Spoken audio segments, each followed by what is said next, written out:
dikit lagi. Terus aku juga sayang IPK aku udah bagus, masa sih di skripsi nyerah. Terus gimana topik skripsi aku bisa kepake banget untuk aku kerja gitu-gitu sih. Jadi itu yang membuat aku kayak oke, harus dilanjutin lagi nulisnya, harus dilanjutin lagi nulisnya gitu.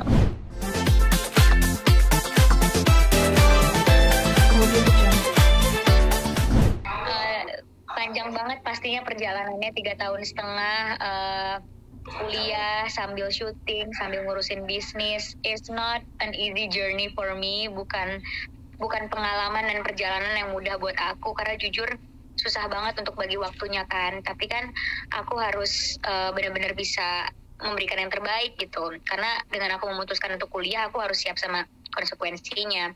Nah terus pas ngerjain skripsi itu benar-benar lagi sibuk-sibuknya syuting, lagi syuting seri setiap hari, pusing banget, benar-benar nggak ada waktu istirahat. Bahkan aku pernah sampai nggak tidur 2 hari juga karena harus revisi skripsi, terus harus ngerjain skripsi, udah mau deadline gitu-gitu tuh udah aku alamin.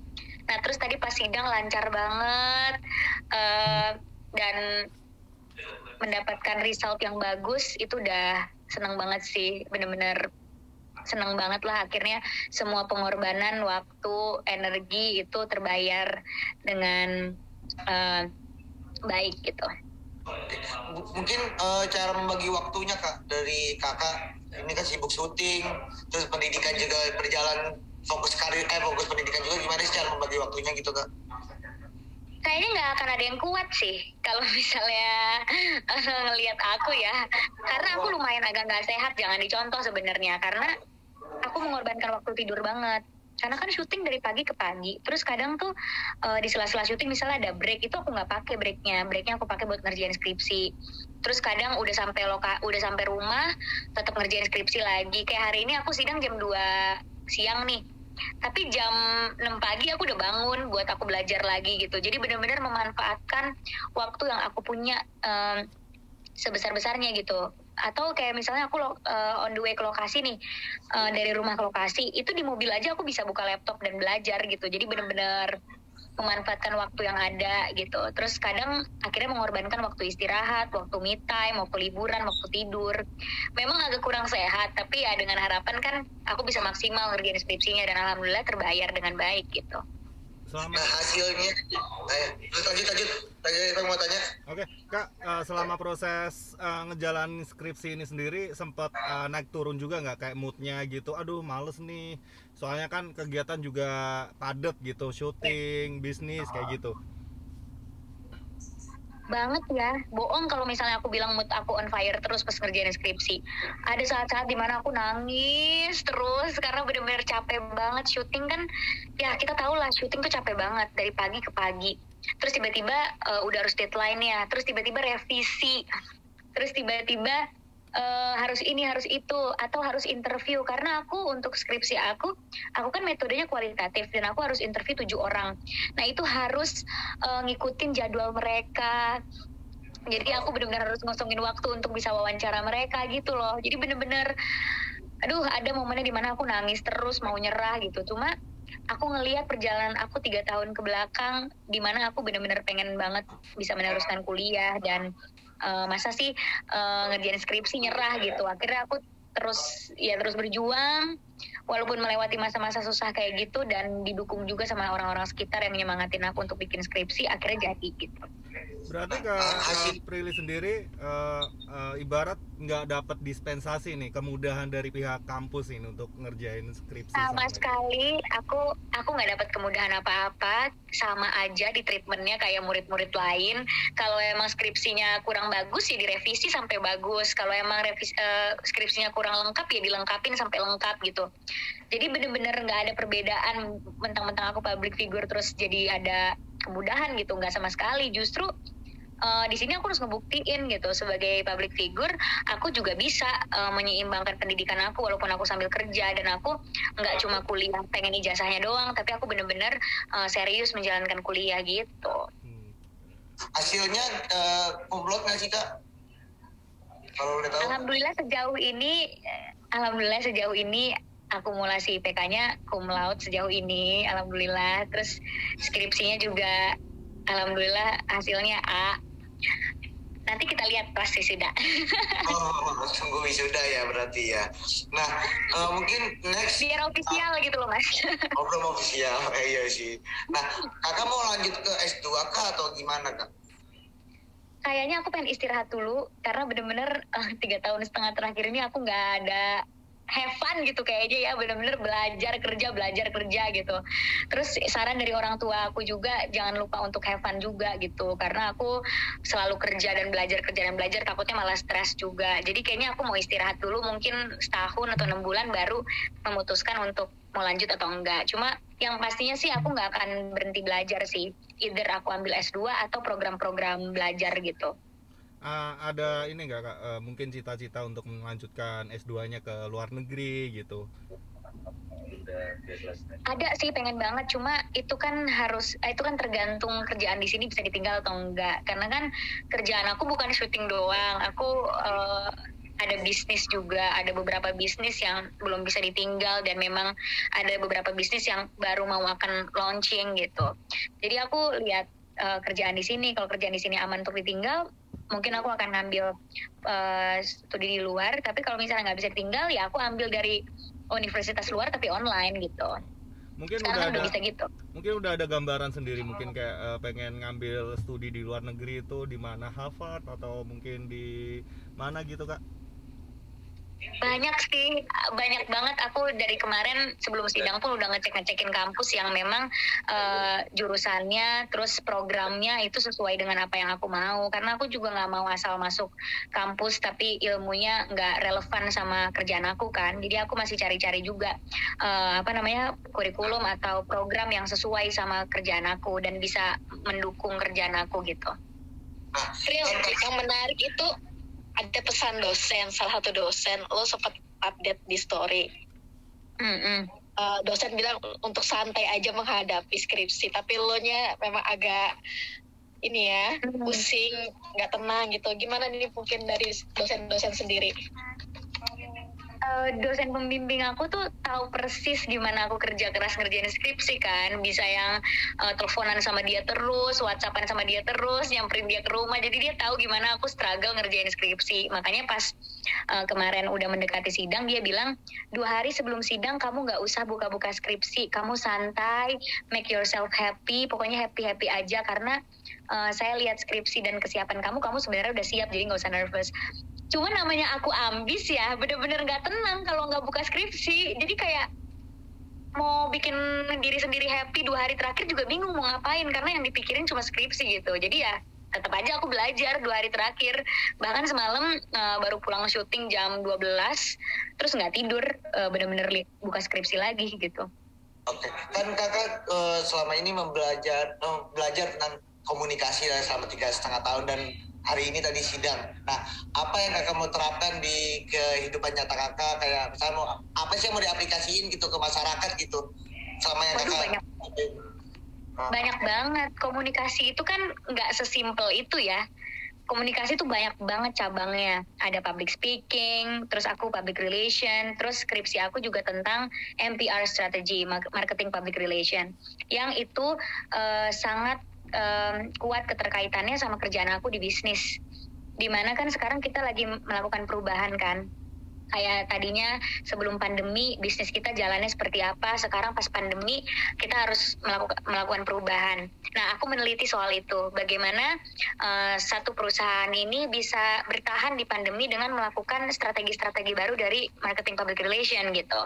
Nah, itu kan sangat berguna untuk kehidupan aku sekarang gitu, dimana bisnis-bisnis aku harus melakukan perubahan.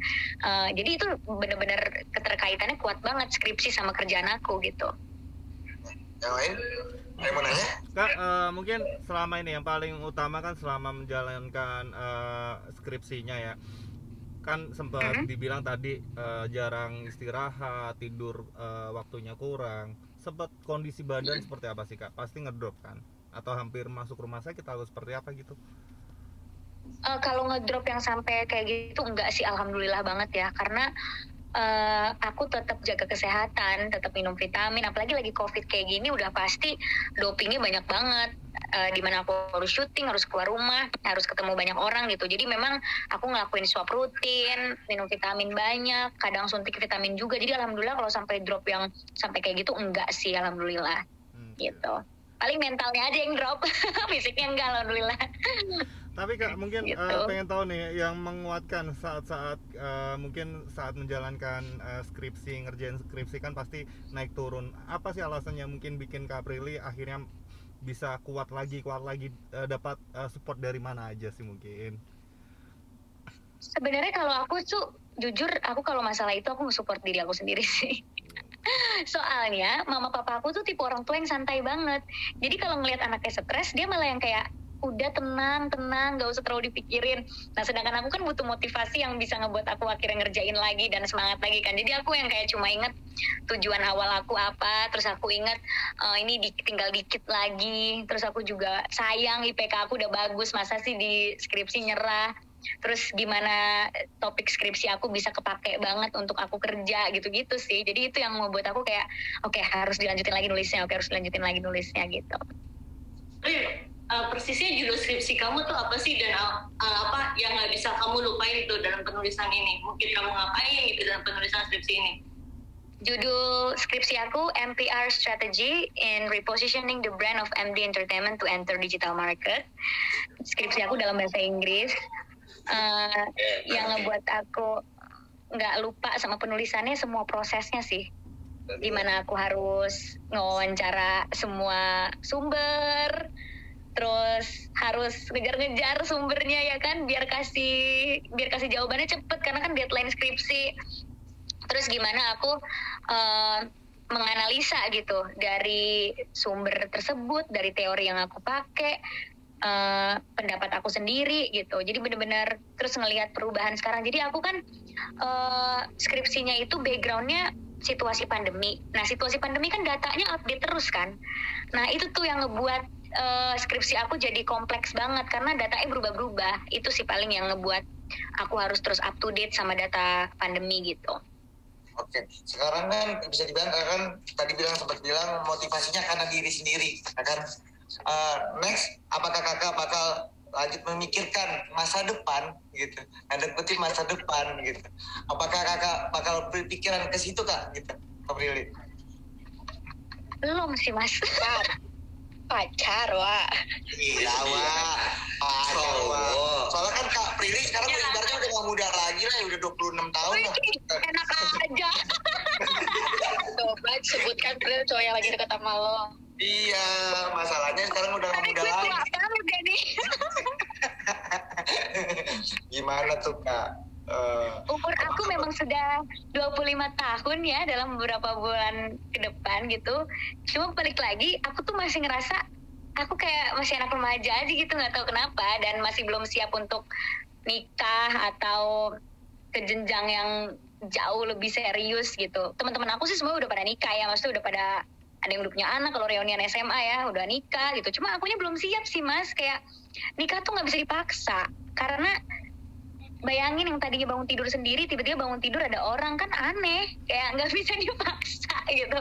Jadi ya belum ada kepikiran ke situ, cuma ya doain aja ya kan, nggak ada yang tahu.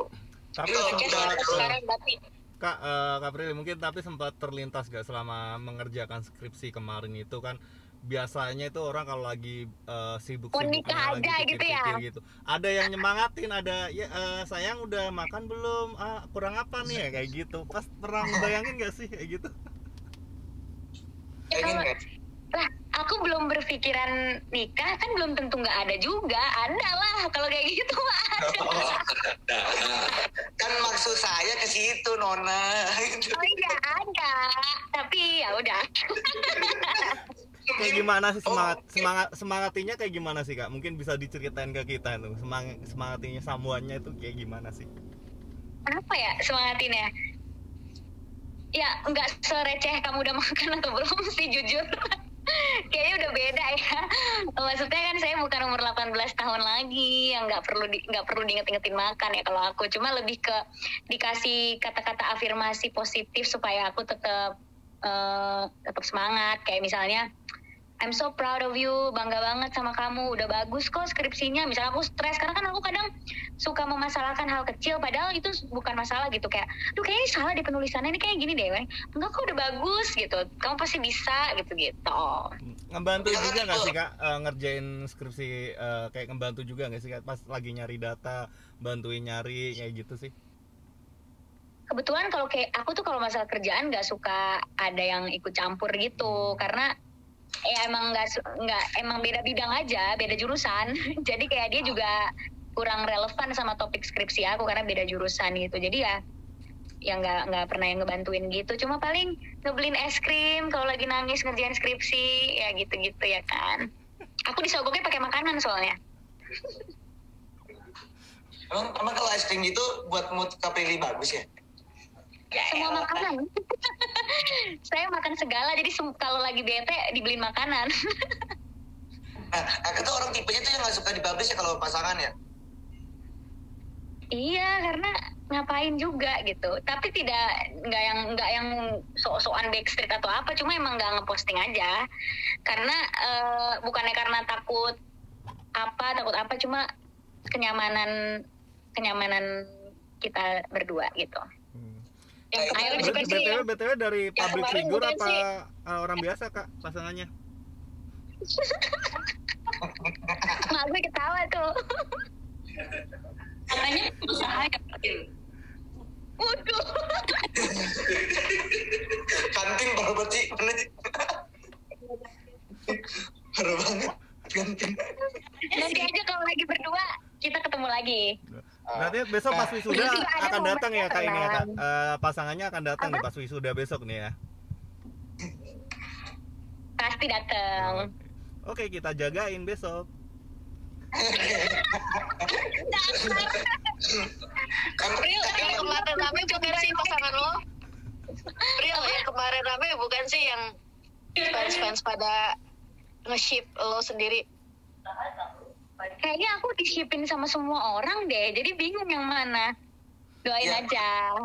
Maksudnya kenapa sih sampai kayak nggak mau publish? Itu emang karena kesepakatan Kakak berdua kah? Nggak mau publish takutnya tiba-tiba gini gitu diomongan orang lain atau gimana? Sebenarnya lebih ke mungkin aku nggak publish gimana aku pacaran atau hubungan aku tuh demi menyelamatkan hubungan ini gitu, karena kan takutnya nanti omongan netizen gimana, ya namanya manusia pasti kepikiran, ngebaca komen tuh pasti kepikiran, jadi ya mendingan low key aja gitu. Lagian aku juga lebih pengen orang tuh buka Instagram aku pengen ngelihat karya aku gitu, pengen ngelihat bisnis aku, bukan pengen ngelihat pacar aku gitu. Mungkin ada yang kangen nge-ship ya kan? Apa? Ada yang kangen nge-ship. Lo deket sama siapa? Oh, biarin mereka nge-ship sama lawan main aku aja, karena itu kan berhubungan dengan karya, tapi ya udahlah gitu. Pengalaman kan di publish akhirnya nanti pas nggak jadi atau nggak jodoh pada berantem kayak gitu tuh males ngelewatinnya, jadi kayak santai aja. Tapi nggak ditutup-tutupin juga kok, kalau detail pasti juga tahu. Iya, tapi sejauh Mama gimana supportnya kalau tentang kamu sekarang nih udah punya cowok lah bahasanya. Nah, support Mama Kalau gimana Pak? Mama tuh santai banget. Maksudnya aku punya pacar boleh, enggak juga nggak apa-apa, nggak yang dipaksa-paksa atau gimana. Selagi akunya happy dan selagi nggak dibikin pusing, ya pasti disupport. Yang penting ngeliat anaknya nggak pusing aja, ngeliat anaknya tetap happy gitu. Oh, berarti inisialnya apa tuh? Iya. Kak Prilly. Prilly. Ada momennya pasti akan ketemu juga kita. Kak Prilly, mau tanya nih Kak Prilly, mungkin alasan Kak Prilly akhirnya memilih pasangan sekarang itu poin plusnya apa sih mungkin? Kan pasti ada bibit bebet lah, bobot ya. Mungkin Kak Prilly sendiri apa sih? Poin plusnya yang pasti baik, terus keluarganya baik, pergaulannya juga baik-baik, terus pendidikannya bagus. Udah sih kayak gitu. Pertimbangan aku nggak yang gimana-gimana kok, yang penting baik, terus dia peduli akan pendidikan, terus dia tahu mau kemana, ntar ke depannya mau gimana, visinya apa sebagai laki-laki. Udah gitu aja sebenarnya, simple. Oh, berarti dari pengusaha ya kayaknya ya. Ini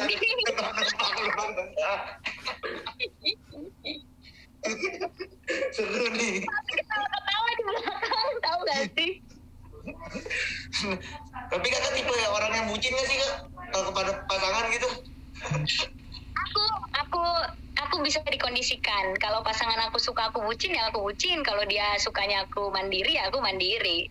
Bisa dua-duanya, tergantung momen dan tergantung gimana pasangan kita aja.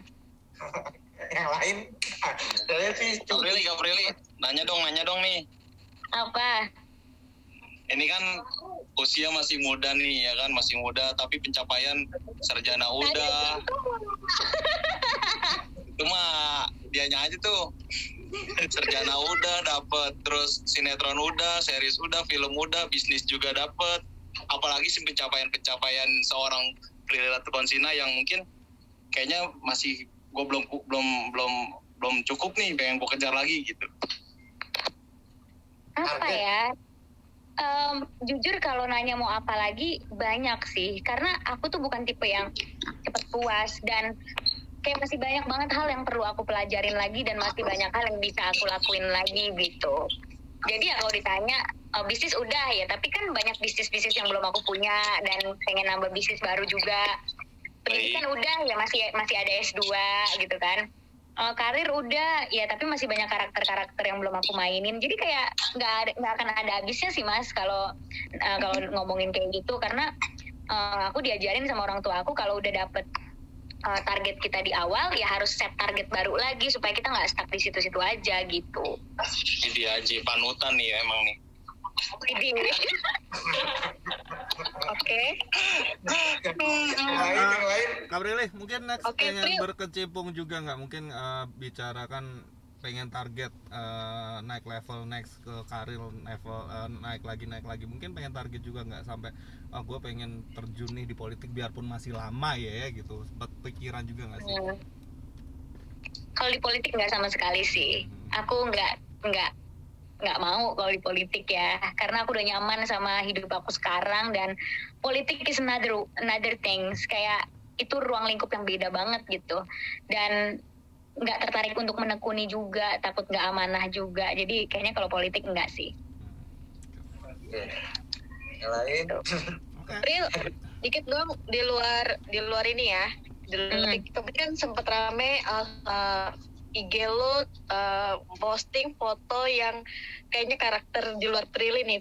Prilly tampil dewasa pakai baju apa itu yang lo angkat rambut itu banyak iya, yang iya. bilang lo seksi segala macam. Itu tuh trending jadi omongan. Gimana Prilly, emang ingin merubah image atau gimana? Emang jadi omongan ya? Ya seksi. Akan ada penampilan aku di salah satu series nanti, dan itu kayaknya bakalan ngagetin semua orang, bahkan ngagetin mama papa, karena jujur aku nggak bilang sama papa aku ambil adegan itu gitu. Tuh kan mama gue kaget. Cuma nggak akan ngebuat mama papa gimana karena itu benar-benar pure peran banget dan ada hubungannya sama hobi aku gitu. Cuma beda banget aja, dan kayaknya masyarakat nggak pernah melihat sisi aku yang itu. Cuma kan balik lagi itu peran ya, jadi ya udah gitu. Jadi ya udah, sebenarnya berhubungan sama peran itu aja sih. Apakah dicoret dari kakak? Perannya lebih dewasa ya? Satu lebih dewasa, dan adegannya Panas.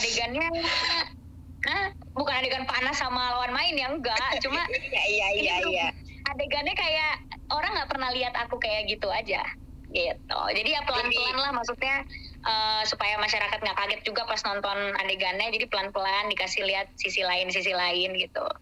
Dan maksud aku itu cuma foto gitu sih, jadi kayak aku nggak terlalu yang mikirin banget gimana gitu, karena itu juga bajunya nggak aku pakai di sehari-hari, cuma aku pakai buat di foto doang.